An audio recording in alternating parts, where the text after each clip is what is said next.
Top 5 worst Tinder matches. Go. I don't have 5. What do you mean you don't have 5? I don't have 5 bad things that came from Tinder. I wasn't on Tinder that long. You're kind of, I don't know. I wouldn't say you're promiscuous, but I know you've been on dates. You don't have 5 bad Tinder experiences? Are you using dates as a metaphor, or are you alluding to something? No, I'm saying you're... Obviously, I date Pete. I'm a good-looking, smart, charismatic young man. Who, in theory, has clean panels. Yeah, I'm clean. I get tested for everything all the time because of the governing bodies that I work for. Look, just because it's undetectable doesn't mean you don't have it. Conversation for another day. All right. Well, if we don't have 5, we'll just jump to number 1. Give me your worst Tinder swipe match, whatever it is. Okay. So my worst match ever on Tinder. So I'll preface this with, I had Tinder for a very brief period of time, immediately after I moved back from Japan, because I was in a relationship over there, and it ended in a fiery disaster, which left me brutally scarred for life. So the only natural thing to do when I got home was to get Tinder. Well, clearly. Yeah. The old rebound Tinder. Well, yeah, pretty much. So I was like, you know what? I heard all my friends talk about this. Like, this sounds like fun. It's a game, right? So these are people's lives, their feelings and emotions. I have 2 of my best friends actually, met their significant others on Tinder and got married and had kids and all that. And I bet they lie about how they met. Probably. But you might as well just own up to it, because it's 2019 and people don't get out and do stuff and don't know how to communicate with others. It only makes sense. Well, couldn't they do something respectable? Like Bumble? Much classier. Everyone should just say they met at the dentist. At the dentist? Where'd you guys meet? The dentist. Yeah, we both care about our oral hygiene. Well, at least until the second date. Hey-o. So my worst, my worst was my first, actually. So got back from Japan and I went to the gym to lift with a couple friends of mine, and we're talking about it because both of my friends were single at the time and they were Tindering it up. So I was like, you know what? Halfway through the lift, I just go ahead and can download some Tinder. Uploaded just a few pictures. What? So you weren't doing supersets like a man? No, I was taking long rest periods. In fact, this led to the second half of my workout not being great. But I need to catch up with my guys too. We hadn't caught up. Dom Mazzetti be so disappointed. I had so many months of things to talk about. And when I left, I was in a completely different station in life. I was even thinking about marriage and stuff like that. So just to be back in the game was a shock to my friends. I had a lot to talk about. So I downloaded the app, came up with a fast bio, threw up a couple quick pics. I didn't spend a lot of time on it because I was in the middle of a gym session with my friends. But like 5 minutes in, I got a match. This cute blonde girl. Don't even remember her name now. Not important. You met her on Tinder, let's be honest. Oh, after this interaction, I tried to forget that I ever met her as quickly as possible. Oh, but by the way, content warning, this is not shaming anyone in any unique or unorthodox profession. If you have kids in your car, now stop listening. Good? That seems like ample time. Yeah, sure. No kids. So yeah, the rest of this episode, there's some adult content. I matched with this girl and I'm talking to her. I'm like, oh, hey, let's get together later tonight. She's like, okay, cool. I'll be in Anderson. Ew. Red flag number 1. Why didn't you just abort right then and there? Man, I was in a bad place, Pete. Well, name one good thing in Anderson. Well, I guess there's the university. That's it. Name 2 good things in Anderson. Can't do it. They have Anderson University. That's it. They used to have Black Rose Tattoo. Don't have that anymore. What a waste. Yep. Even they moved. I was like, all right, well, that's red flag number 1, but I'm emotionally devastated, Pete. So why not? Maybe I'll meet someone cool. Maybe it's at least a good story.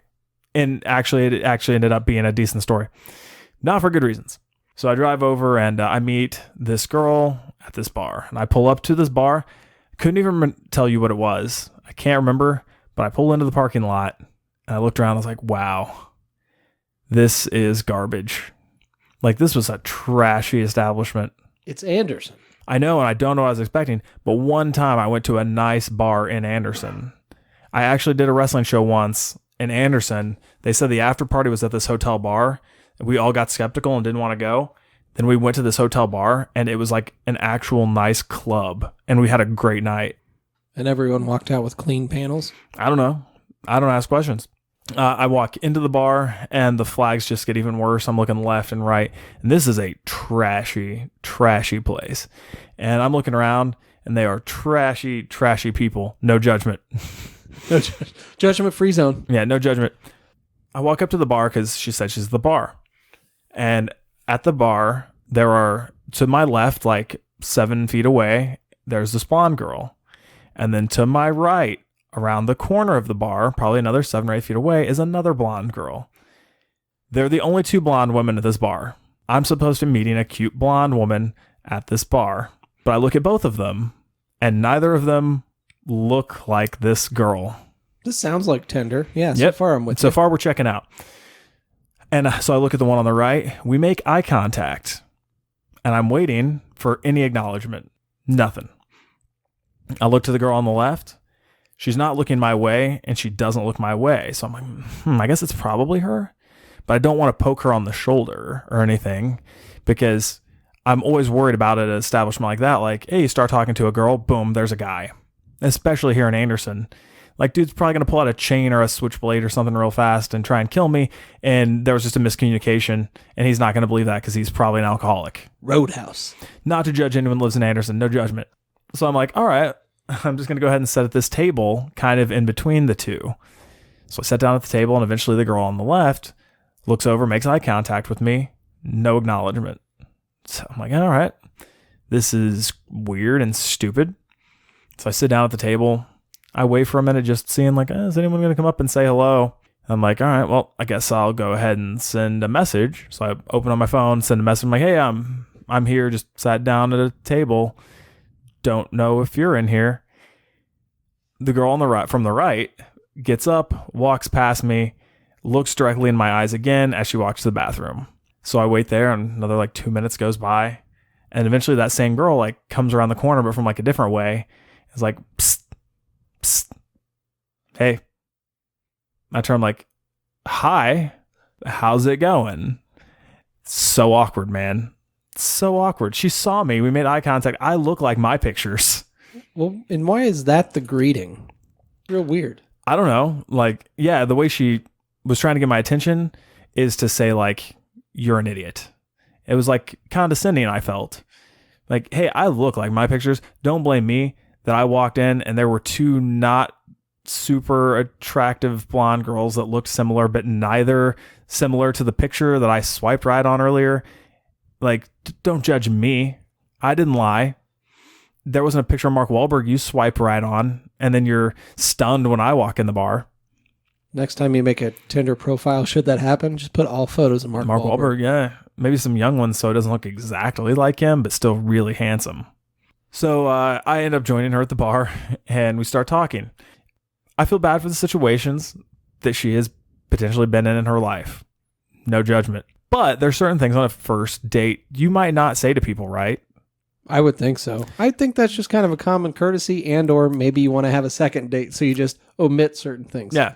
So just saying this to anyone out there, it could be a red flag if in the first 45 seconds somebody brings up their abusive ex-boyfriend and the restraining order against him. Or maybe that's just her usual. So she's letting you know, hey, I'm not afraid to call the cops and get another restraining order, because I've done it, just so you know. Maybe she's trying to use that as this weird angle that she's like worth the squeeze. Like the juice is worth the squeeze. Or damsel in distress. That's a bad analogy, but maybe she's using that as in like, hey, I have it going on so much so that a dude would like hit me and stalk me. Wow, that is pretty serious, though. Like, if you love a woman enough to hit her. We can't talk about this on this podcast. Don't want to offend anyone. I'm just saying, maybe she shouldn't have like brought this up in the first 60 seconds. Yes, and also don't be a toolbox and hit women. I'm not endorsing. Well, obviously, we say this sarcastically as if we need to clarify that it's sarcastic, but it's 2019, and apparently we have to clarify that we don't mean this. We talk about that for a minute. She talks about she's traveling between Pennsylvania and like Fisher/Anderson for like the next few months because of family stuff. So she's here a few days, she's there a few days. And she talks about how she's totally a stripper. I'm gonna be honest, another red flag. No judgment on anyone's choice of career, because I've looked into being a male stripper too. And your phrasing on that is terrible. Or do you mean she's a male stripper? She is a female stripper, and I've looked into being a male stripper. That's cool. I get what it's like to make ends meet. However, with her character and personality and all the way she's talking, Like, she's talking about being a stripper in a much different scenario than I would be talking about being a stripper. Right. Not an immediate DQ, but it's just adding to the amount of hesitation and concern. Yeah, when she's talking about, her abusive boyfriend and talking about maybe some alcohol issues, and I'm just going to allude to maybe some drug issues, stripper might not be the best choice in person to date if you're not into all of those things. Yes?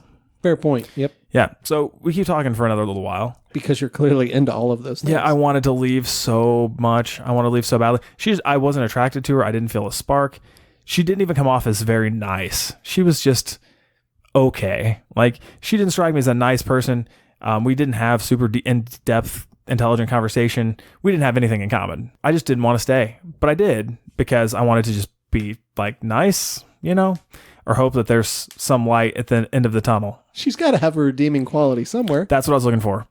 I was like, you know what? I don't want my first Tinder date to be a terrible experience.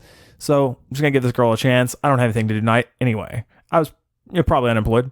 So that's a reoccurring thing with you. Sure. Probably unemployed, whatever. Yeah. Who am I to throw shade? She's employed.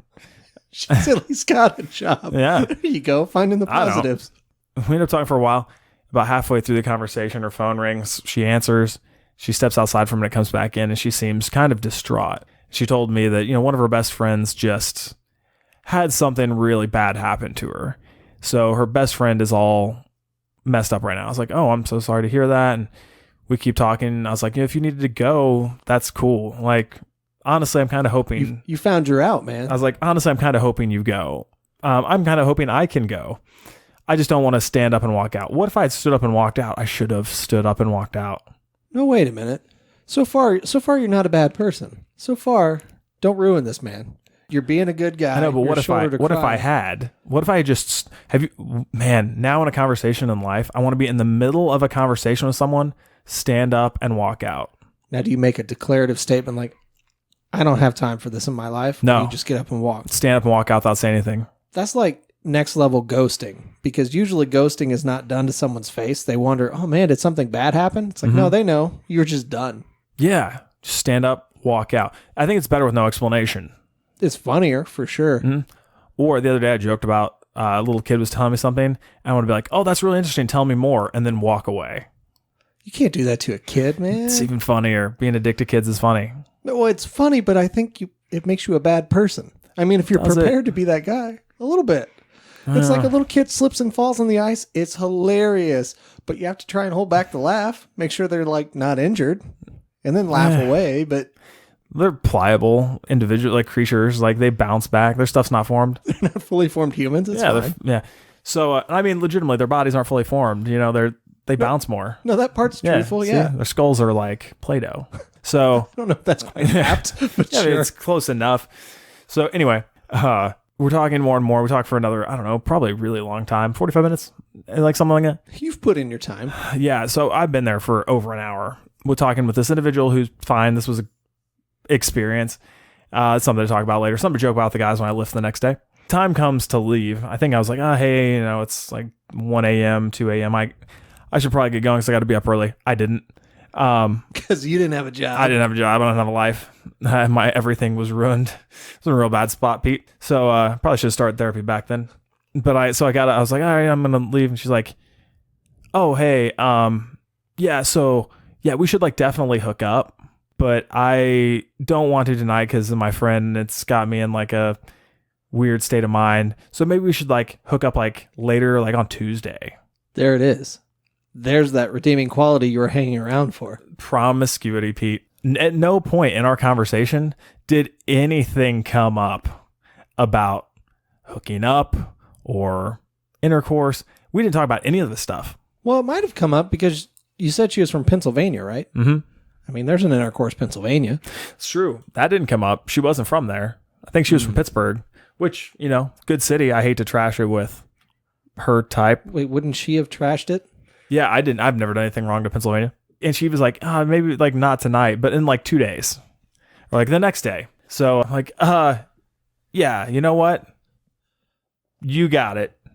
Stood up. We said our goodbyes. I walked out the door and unmatched her immediately. And we never talked again. Wait a minute. She's going through this terrible time in her life. her friend is going through a terrible time in her life. The only thing that's getting her through is the promise of intimacy with you. And you bailed on that. I'm willing to bet she found someone else to take her up on the offer.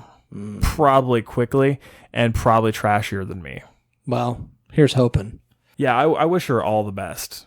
Well, that was my one of my bad Tinder stories. I only had out of like 3. Your best, worst Tinder date. Yep. Best, worst Tinder date. There are a few others. I can always bring those up, stories for another day. Make sure to follow at Off the Cliff Pod on everything, at Jacob in 2012 on everything, at Multimedia Hustle on everything. Multimedia Muscle is still under development. I almost said muscle every time now. Yeah, thanks for rejoining us, and catch you next week.